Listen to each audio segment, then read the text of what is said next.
सती जी ने श्री रघुनाथ जी के प्रभाव को समझकर डर के मारे शिव जी से छिपाव किया और कहा कि हे स्वामीन, मैंने कुछ भी परीक्षा नहीं ली, वहाँ जाकर आपकी ही तरह प्रणाम किया।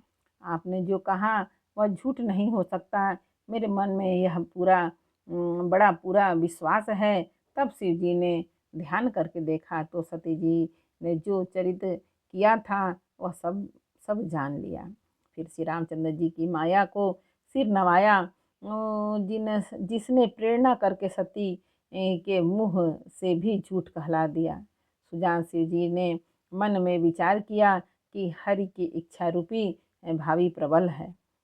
सती जी ने सीता जी का वेश धारण किया। यह जानकर शिव जी के हृदय पर बड़ा विषाद हुआ। उन्होंने सोचा कि यदि मैं अब सती से प्रीति करता हूँ तो भक्ति मार्ग लुप्त हो जाता है और बड़ा अन्याय होता है।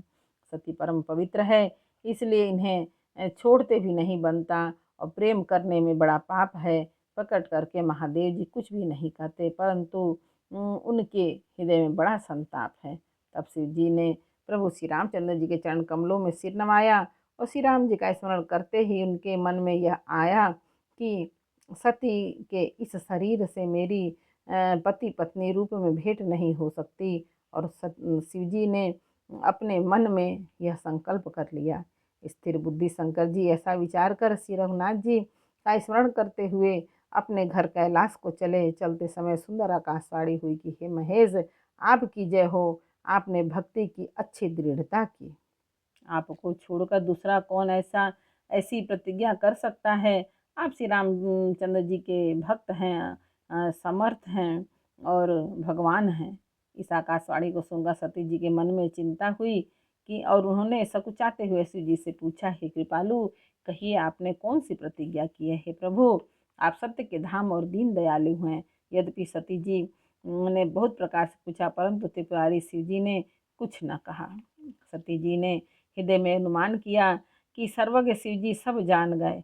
मैंने शिव जी से कपट किया। स्त्री स्वभाव से ही मूर्ख और बेसमझ होती है। प्रीति की सुंदर रीति देखिए कि जल भी दूध के साथ मिलकर दूध के समान भाव बिकता है, परंतु फिर कपट रूपी खटाई पड़ते ही पानी अलग हो जाता है, दूध फट जाता है और स्वाद प्रेम जाता रहता है। अपनी करनी को याद करके सती जी के हृदय में इतना सोच है कि इतनी अपार चिंता है कि जिसका वर्णन नहीं किया जा सकता। उन्होंने समझ लिया कि शिव जी कृपा के परम अथाह सागर हैं और इससे प्रकट में उन्होंने मेरा अपराध नहीं कहा। शिव जी का रुख देखकर सती जी ने जान लिया कि स्वामी ने मेरा त्याग कर दिया और वे हृदय में व्याकुल हो उठी। अपना पाप समझकर कुछ कहते नहीं बनता, परंतु हृदय भीतर ही भीतर कुम्हार की आवी की तरह अत्यंत जलने लगा। वृषकेतु शिव जी ने सती को चिंता युक्त जानकर उन्हें सुख देने के लिए सुंदर कथाएं कही।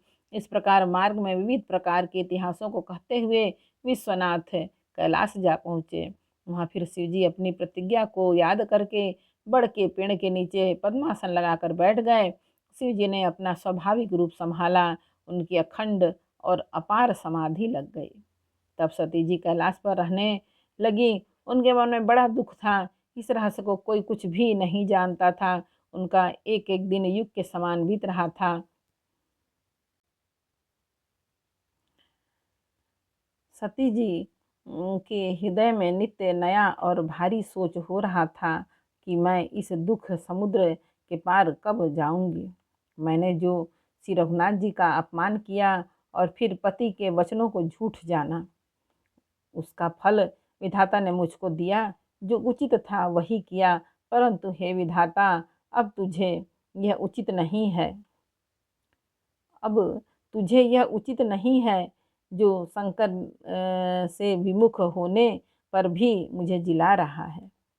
सती जी के हृदय की ग्लानि कुछ कही नहीं जाती। बुद्धिमती सती जी ने मन में श्री रामचंद्र जी का स्मरण किया और कहा, हे प्रभु, यदि आप दीन दयालु कहलाते हैं और वेदों ने आपका यह यश गाया है कि आप दुख को हरने वाले हैं, तो मैं हाथ जोड़कर विनती करती हूँ कि मेरी यह देह जल्दी छूट जाए। यदि मेरा शिव जी के चरणों में प्रेम है और मेरा यह प्रेम का व्रत मन वचन और कर्म आचरण से सत्य है, तो हे सर्वदर्शी प्रभु, सुनिए और शीघ्र वह उपाय कीजिए जिससे मेरा मरण हो और बिना ही परिश्रम यह पति परित्याग रूपी असहाय विपत्ति दूर हो जाए।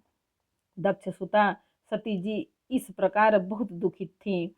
उनको इतना दारुण दुख था कि जिसका वर्णन नहीं किया जा सकता। 87,000 वर्ष बीत जाने पर अविनाशी शिव जी ने समाधि खोली।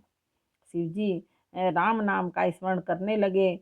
तब सती जी ने जाना कि अब जगत के स्वामी शिव जी जागे। उन्होंने जाकर शिव जी के चरणों में प्रणाम किया। शिव जी ने उनको बैठने के लिए सामने आसन दिया।